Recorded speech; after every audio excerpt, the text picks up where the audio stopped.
दोस्तों कैलेंडर के ऐसे प्रश्न आपने देखे होंगे कि 1 जनवरी 2020 को कौन सा दिन था, 15 अगस्त 1947 को कौन सा दिन था और ये 26 जनवरी 2023 को कौन सा दिन होगा। ये सारे प्रश्नों के उत्तर हम लोग बस कुछ सेकंड्स में निकालने वाले हैं, जिसमें आपको ना ही कोई कोड याद करना होगा, सिर्फ हम लोग कॉन्सेप्ट से समझकर इन सभी प्रश्नों का उत्तर देने वाले हैं। इसके लिए आपको सिर्फ कुछ चीजें पता होनी चाहिए, जैसे कौन सा महीना कितने दिन का होता है, लीप वर्ष क्या होता है, वो सारी चीजें बेसिक से हम लोग सीखेंगे भी इस वीडियो में। और सिर्फ दिन को देखकर हम लोग बता देंगे कि इस दिन को कौन सा दिन था, इस डेट को कौन सा दिन था। ये सारी चीजें सिर्फ हम लोग क्वेश्चन को देखकर बताने वाले हैं।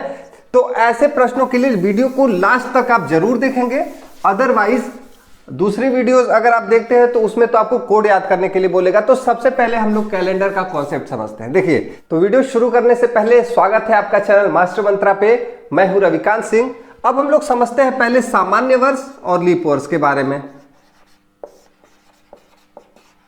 कुछ हम लोग को कॉन्सेप्ट समझना पड़ेगा। सामान्य वर्ष क्या होता है, जैसे एक साल में होता है 365 दिन, जिन वर्षों में 365 दिन होता है उसको सामान्य वर्ष कहेंगे।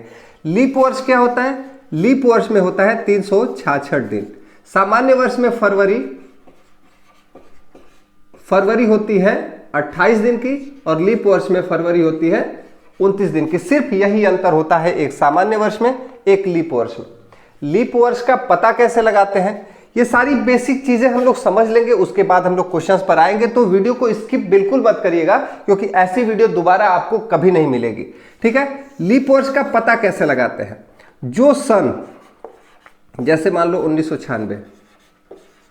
1996 है, इस साल फरवरी 28 दिन की होगी कि 29 दिन की होगी, इसको पता लगाने का तरीका है सिर्फ इसमें 4 से भाग दे दो, 4 से भाग कर देंगे।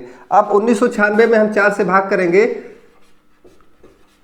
4 से भाग दे दो जल्दी, 4 चौके 16, 3 39, 4 9 36, 3 4 9 36। जब भाग देने पर शेषफल शून्य बचे, जब भाग देने पर शेषफल शून्य बचे या पूरा पूरा कट जाए तो ये हो जाता है लीप वर्ष। क्या हो जाता है, लीप वर्ष। यानी कि अगर पूरा पूरा कट गया तो फरवरी हो जाएगी 29 दिन की। अब 1996 है, 1995 में अगर हम 4 से भाग देंगे तो लीप वर्ष नहीं होगा। 1994 में अगर हम 4 से भाग देंगे तो ये पूरा पूरा नहीं कटेगा। 1993 में भाग देंगे 4 से तो ये पूरा पूरा नहीं कटेगा। लेकिन 1992 में अगर हम 4 से भाग देंगे तो पूरा पूरा कट जाएगा, इसमें भी फरवरी हो जाएगी 29 दिन की। लेकिन ये सिर्फ सन पर लागू होता है। अब हम शुरू पढ़ेंगे, अगर शताब्दी है तो, जैसे शताब्दी का मतलब सन 1800, सन 1900, सन 2000, सन 2100, इन सबको हम लोग क्या करते हैं, 400 से भाग देते हैं। जैसे 1800 की बात करें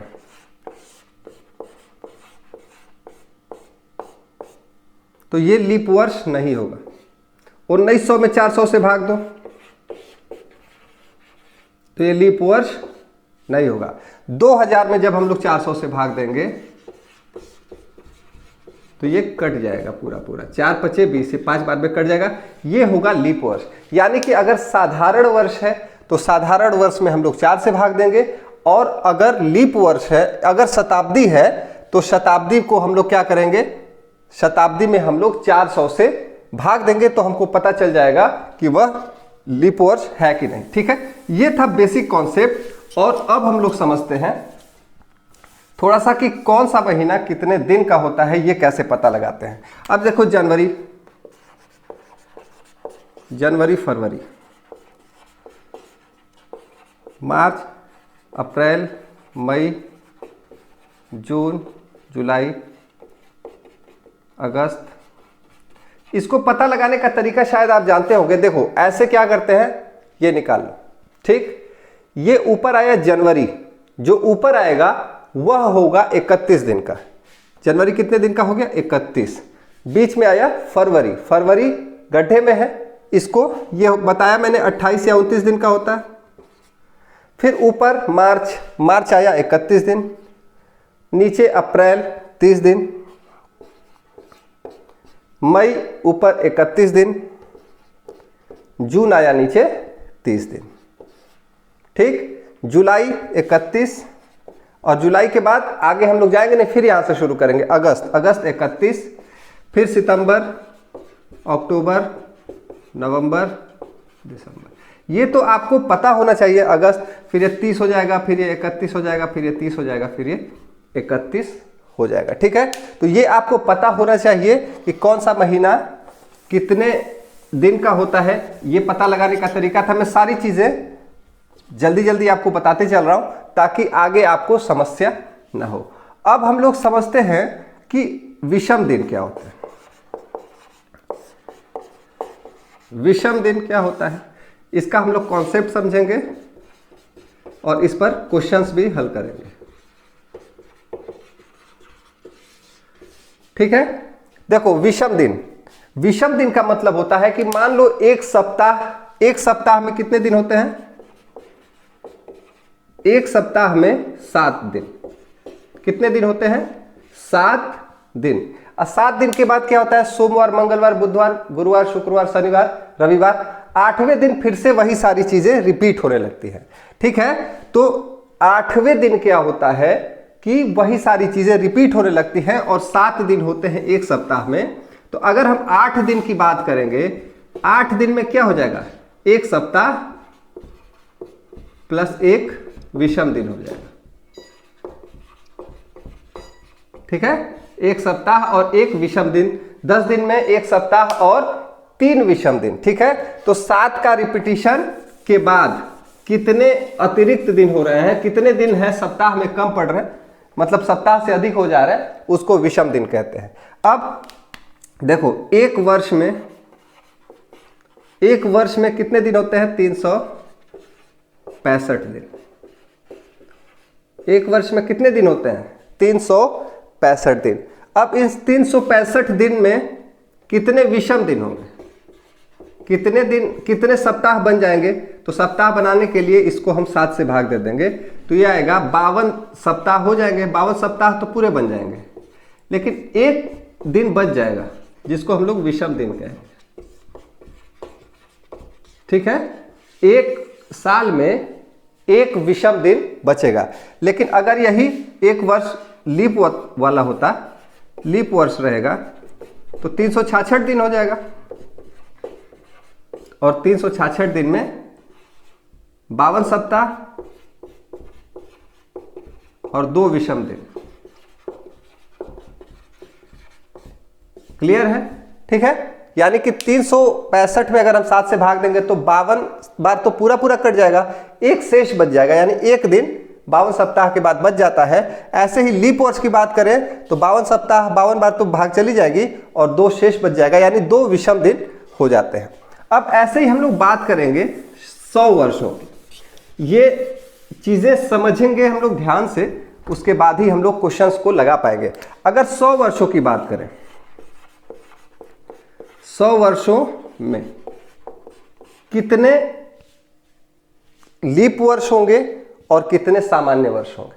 ठीक है, अब 100 वर्षों में देख लो लीप वर्ष कितने हो जाएंगे और सामान्य। ये बताओ 100 वर्षों में कितने लीप वर्ष होंगे? हर 4 साल पर एक लीप वर्ष आता है। ठीक है, हर 4 साल पर एक वर्ष लीप वर्ष होता है। तो 100 वर्षों में कितने हो जाएंगे? इसमें हम लोग क्या करेंगे? 4 से भाग दे देंगे। लेकिन जो 100 है उसको हम लोग शताब्दी हो जाएगी, एक 100 में एक शताब्दी हो जाती है, उसको हम लोग 4 से भाग नहीं देते हैं, यानी कि 100 को हम लोग 400 से भाग देंगे, जो कि नहीं कटेगा। नहीं कटेगा तो 100वां साल लीप वर्ष नहीं होगा, यानी कि 25 नहीं होंगे, 24 लीप वर्ष हो जाएंगे और 76 सामान्य वर्ष। ठीक है, 76 वर्ष हो जाएंगे सामान्य और लीप वर्ष हो जाएंगे 24। ठीक, अब देखो अभी हमने पढ़ा कि एक साल में एक विषम दिन होता है, 52 सप्ताह और एक विषम दिन। तो अगर एक साल में एक विषम दिन होता है तो 76 साल में कितने विषम दिन हो जाएंगे? 76 साल में 76 गुणे एक विषम दिन। ठीक है, 76 साल में 76 गुणे 1 यानी 76 विषम दिन। और 24 साल में 24 गुणे 2, लीप वर्ष में 2 विषम दिन होते हैं, तो 24 गुणे 2 विषम दिन,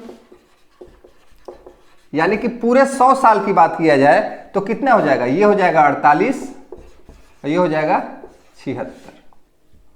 8 6 14 को 4 हासिल 1, 7 4 11 1 12, 124 विषम दिन। लेकिन क्या इसमें सप्ताह नहीं बनेंगे? 124 दिनों को अगर लाइन से रख दिया जाए तो हम लोग कई सारे सप्ताह इसमें बना सकते हैं। फिर से इसमें 7 से भाग दे दो, 7 से भाग दे दो 124 में, 7 1 कम 7, 5 54, 7 7 49, 5 बचेगा शेषफल 5, यानी कि 100 साल में 5 विषम दिन,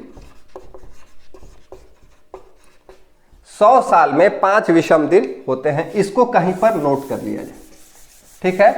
100 साल में यानी कि एक शताब्दी में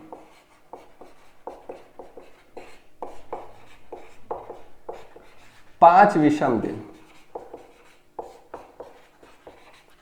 ठीक है। एक शताब्दी में यानी कि 100 वर्षों में 5 विषम दिन होते हैं, ठीक है। अब थोड़ा सा और पढ़ लिया जाए। 2 शताब्दी में अगर 200 सालों की बात किया जाए, 200 वर्षों में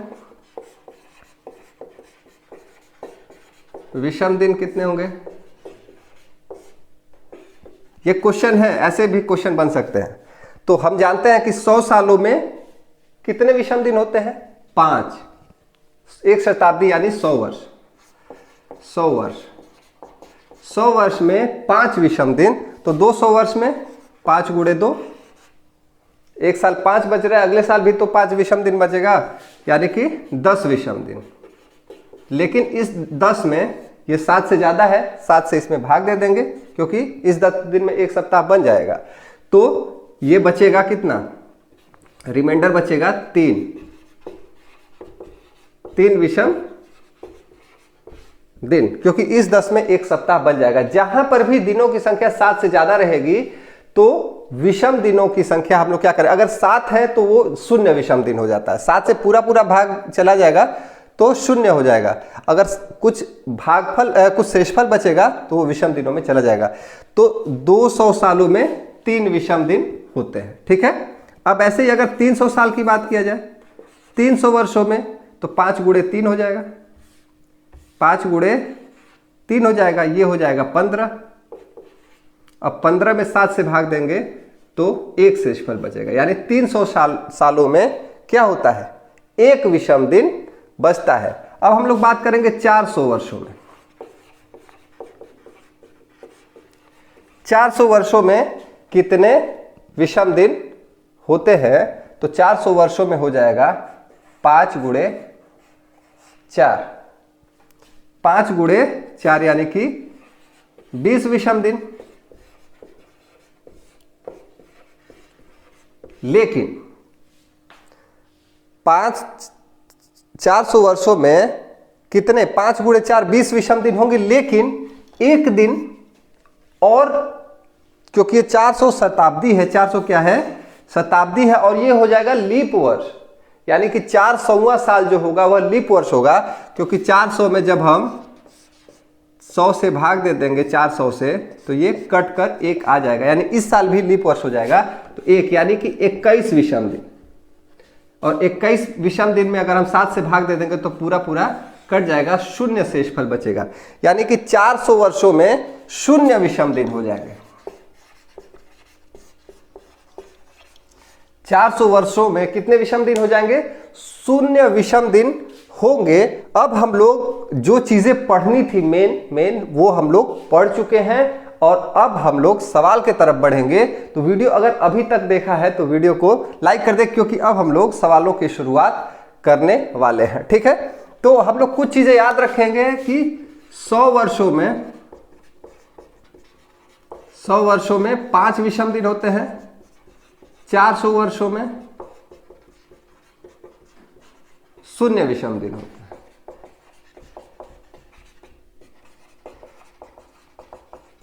कितना क्लियर हो गया?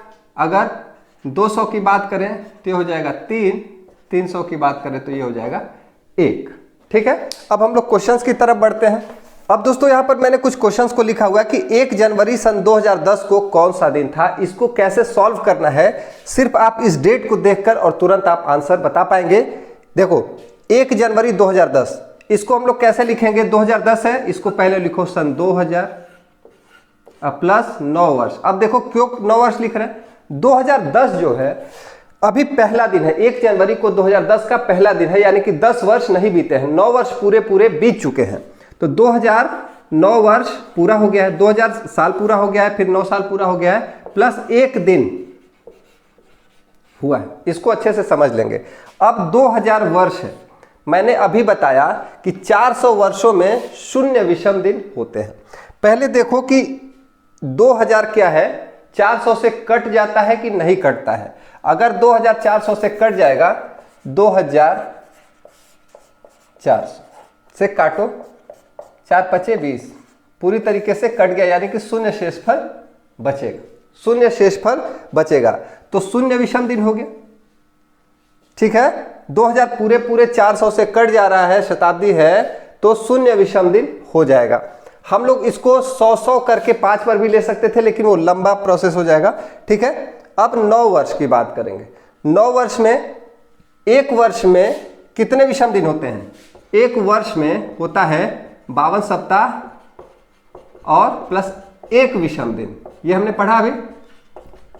तो यानी कि 1 वर्ष में होता है 1 विषम दिन, 1 वर्ष में 1 विषम दिन होते हैं।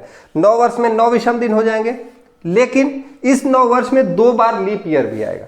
9 को क्या करो, 4 से भाग दो, तो कितना बचेगा, कितनी बार जाएगा, 2, यानी कि 4 साल पर 2 बार इसमें लीप वर्ष भी आया है।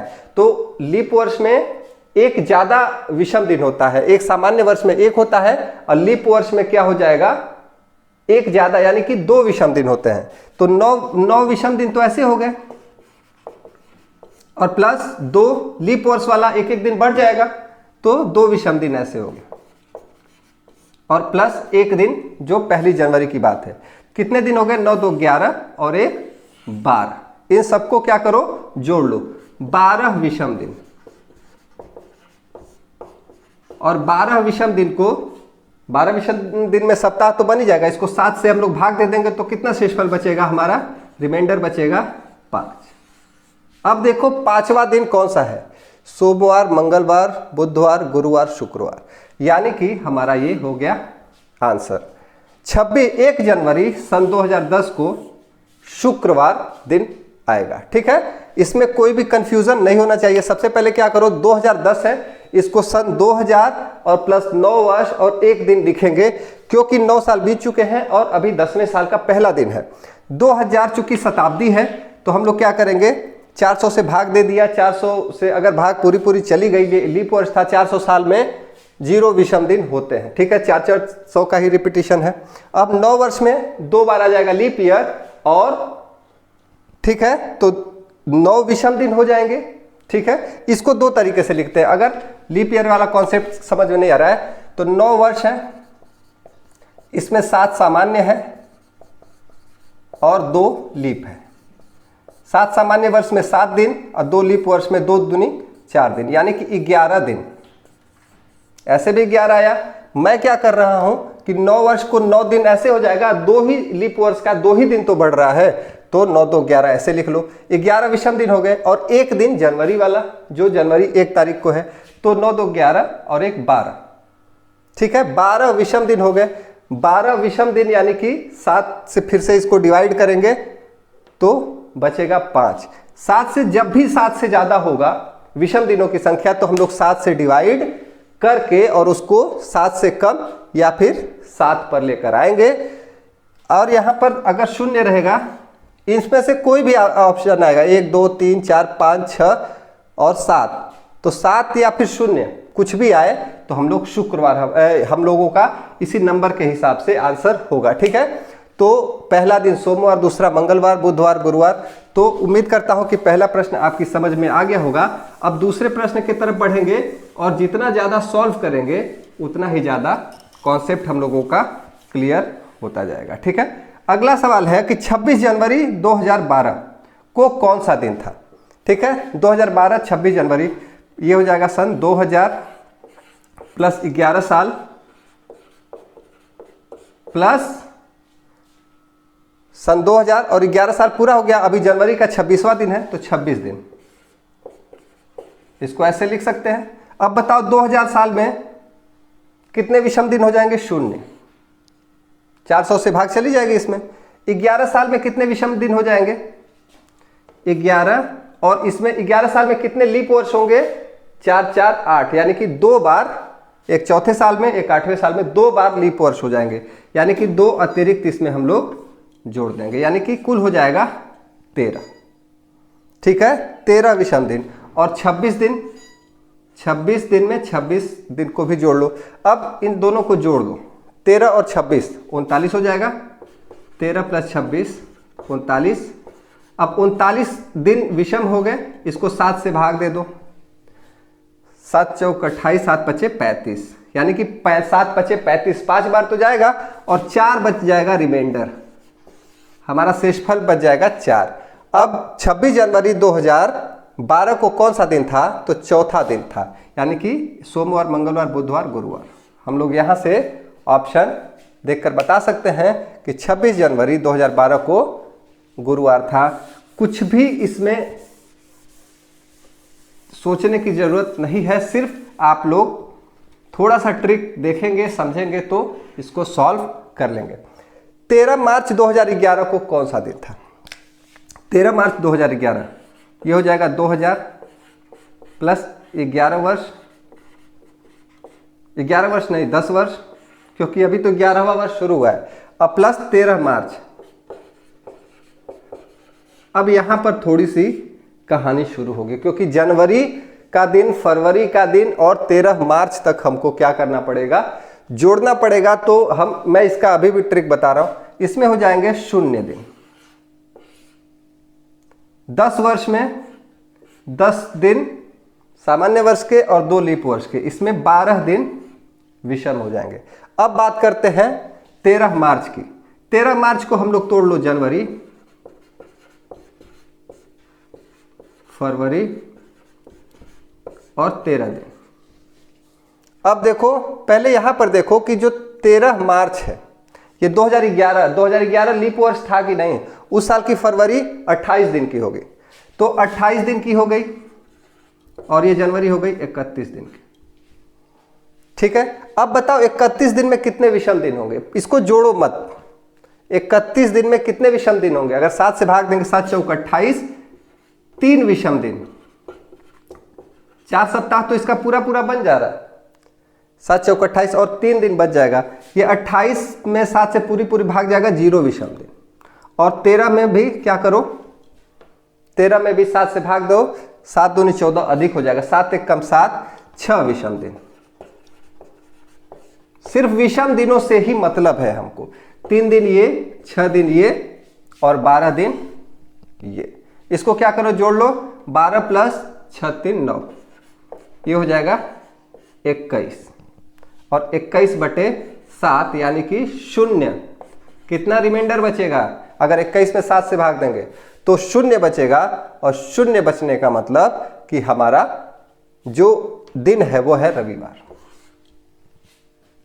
ठीक है, 0 आ गया तो हमारा जो दिन है, अगर पहला दिन है सोमवार, दूसरा तो 7वां या फिर 0 वाला दिन हो जाएगा रविवार। तो उम्मीद करता हूं कि ये प्रश्न भी आपको समझ में आया होगा।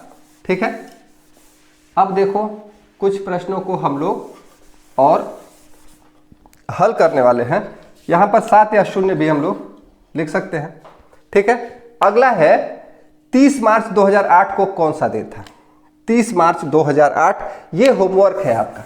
ठीक है, यहां मैं लिख दे रहा हूं 30 मार्च 2008 को कौन सा दिन था? इसको कमेंट बॉक्स में आप कमेंट करें, 30 मार्च 2008 को कौन सा दिन था। यह है होमवर्क, ताकि समझ में आए कि आपको कितना समझ में आ रहा है। अगले प्रश्न पर चलते हैं। ठीक है, अगला प्रश्न है कि 26 जनवरी 1950 को कौन सा दिन था? 26 जनवरी 1950। अब देखो इसको तोड़ो, 1900 प्लस 50 साल तो अभी हुआ नहीं, 49 साल और 26 दिन, क्योंकि 1950 तो अभी शुरू हुआ है, सिर्फ 26 दिन हुए हैं। 1949 साल और 26 दिन की बात हो रही है। 1900 को हम लोग लिख सकते हैं, देखो 1600 प्लस 300, ठीक है। 1900 को हम लोग 1600 प्लस 300 लिख सकते हैं, क्योंकि 400 से डिवाइड होने वाला इसको बना दो, उससे हमको पता चल जाएगा कि 1600 साल तक शून्य विषम दिन हो जाएंगे, ठीक है। तो 1600 प्लस 300 इसको हमने लिख दिया, यानी कि यहां पर हो गया शून्य, इसको सिर्फ 300 मान लो। 49 में देख लो कितने विषम दिन होते हैं। अब 49 में कितने विषम दिन हो जाएंगे? 49 एक सामान्य वर्ष में मानेंगे तो 49 हो जाएंगे, लेकिन लीप वर्ष जब भी आएगा एक एक दिन एक्स्ट्रा हो जाएगा। तो 4 से भाग दे दो 49 में, 4 दहा पे 40, 44, 48, यानी कि 12 लीप वर्ष हो जाएंगे। 49 में अगर हम 4 से भाग देते हैं, 4 एक कम 4, 0, 9, 4 दूनी 8, 1, इसमें 12 लीप वर्ष, जितनी बार भाग जाएगी उतना लीप वर्ष हो जाएगा। इतने विषम दिन 49 साल में हो जाएंगे, और 26 दिन में 26 ही मान लो, इसको जोड़ लो, 9 2 11, 4 1 5 1 6 0। अच्छा, 300 साल में कितने विषम दिन होंगे? मैंने बताया था 100 साल में 5, 200 साल में 3 और 300 साल में 1। अगर नहीं याद हो रहा है, 100 का 5 याद रखो, 5 तिया 15, 100 साल में 5, 300 साल में 15, 15 मतलब 7 से भाग दिया तो 14 बार जाएगा और 1 साल 1 दिन बच जाएगा, तो 300 साल में 1 दिन, एक दिन ये, 61 दिन ये और 26 दिन ये, इसको क्या कर दो, जोड़ दो। कोई कोड याद करने की जरूरत नहीं है। 6 1 7 1 8, 6 2 8, 88 विषम दिन। इसको 7 से भाग दे दो, क्योंकि कितने सब विषम दिन है, सप्ताह को इसमें से निकाल लो। 7 एक कम 7, 1 18, 7 दूनी 14, 4। चौथा दिन है गुरुवार, और यही है हमारा उत्तर। 26 जनवरी 1950 को कौन सा दिन था? गुरुवार था। आप कैलेंडर खोलकर भी चेक कर सकते हैं। अब आते हैं अगले सवाल पर। हर प्रकार के सवाल इसमें हम लोग देखेंगे। अगला सवाल है 15 अगस्त 1947 को कौन सा दिन था? अब 15 अगस्त को देखो, 1947, ठीक है। 1947 को हम लोग क्या लिख सकते हैं? सन 1900 और प्लस 46 साल तो बीत चुका, 47वां साल चल रहा है। अब बात करते हैं अगस्त की, 15 अगस्त। अब अगस्त से पहले कौन कौन सा महीना आया है? जनवरी, फरवरी, मार्च, अप्रैल, मई, जून, जुलाई, इतना महीना बीत चुका। जनवरी होती है 31 दिन की, तो इसमें 3 विषम दिन हो जाएंगे, क्योंकि 7 चौक 28। अब सन 1947 लीप वर्ष तो था नहीं, इसमें फरवरी हो जाएगी 28 दिन, यानी कि 0 विषम दिन, 7 चौक 28। मार्च हो जाएगा 31 का, तो 3 विषम दिन। अप्रैल हो जाएगा 30 का, तो ये हो जाएगा 2। मई 3, जून 2, जुलाई 3। ये विषम दिनों की संख्या हो गई, डायरेक्ट हम लोग निकालेंगे। और 15 अगस्त का 15 दिन, 15, 16, 17, 18, 19, 20, 3, 23, 2, 25, 3, 28, 3, 31, यानी कि 31 दिन इसका हो गया। ये सिर्फ अभी अगस्त का हमने निकाला। 1900 को हम लोग लिख लो 1600 और प्लस 300। 1600 साल में हमारा एक भी विषम दिन नहीं होगा, क्योंकि 400 वर्षों में 0 हो जाता है। 300 में 1 होता है, इसका 1 हो गया। इसका 46 को क्या करो, एक साल में सामान्य वर्ष में होता है 46, और प्लस जितनी बार लीप आएगा एक एक दिन बढ़ जाएगा। तो 46 बताओ, 40 में 10 बार आता है और फिर 44 में 1 बार आएगा, यानी कि 11 बार लीप वर्ष आ जाएगा। इसको जब 4 से भाग दे देंगे तो हमको पता चल जाएगा कि कितनी बार। तो 1900 साल में 1 विषम दिन, 46 साल में 57 और 15 अगस्त तक 31। इन सभी को क्या करो, जोड़ दो। 1 धन 57 धन 31। इसको हम डायरेक्ट भी 7 से दे सकते हैं, जोड़ने की भी जरूरत नहीं है। देखो 7 से इसको काट दो, कितनी बार जाएगा, 7 7 49, 7 8 56, 56 यानी कि 1 बचेगा इसमें, और 7 चौक 28, 3 बचेगा, 3 1 4 1 5, 5 विषम दिन, 5वां दिन शुक्रवार, यानी कि हमारा जो आंसर है शुक्रवार, सन 15 अगस्त 1947 को शुक्रवार का दिन था। ठीक है, तो उम्मीद करता हूं कि ये भी आपको समझ में आया होगा। अब आते हैं नेक्स्ट क्वेश्चन पर, और अब इसमें हमको यह है आपका होमवर्क। 2 अक्टूबर 1869 को महात्मा गांधी का जन्म हुआ था, और डे कौन सा था, ये आप कमेंट बॉक्स में कमेंट करें। उम्मीद है कि ये वीडियो आपको अच्छी लगी होगी। ऐसी वीडियो आपको दोबारा इंटरनेट पर नहीं मिलेगी, तो वीडियो को अभी लाइक करें, और चैनल पर ऐसे ही हम लोग ट्रिक्स सीखते रहते हैं, जिससे आप एग्जाम्स में बहुत ही ज़्यादा कैलकुलेशन फास्ट कर पाएं। तो ये वीडियो जरा सी भी अच्छी लगी, आगे वीडियोस को देखने के लिए चैनल को सब्सक्राइब करें। मिलते हैं अगले वीडियो में, तब तक पढ़ते रहें, अपना ख्याल रखें। Thank you, tata, bye bye.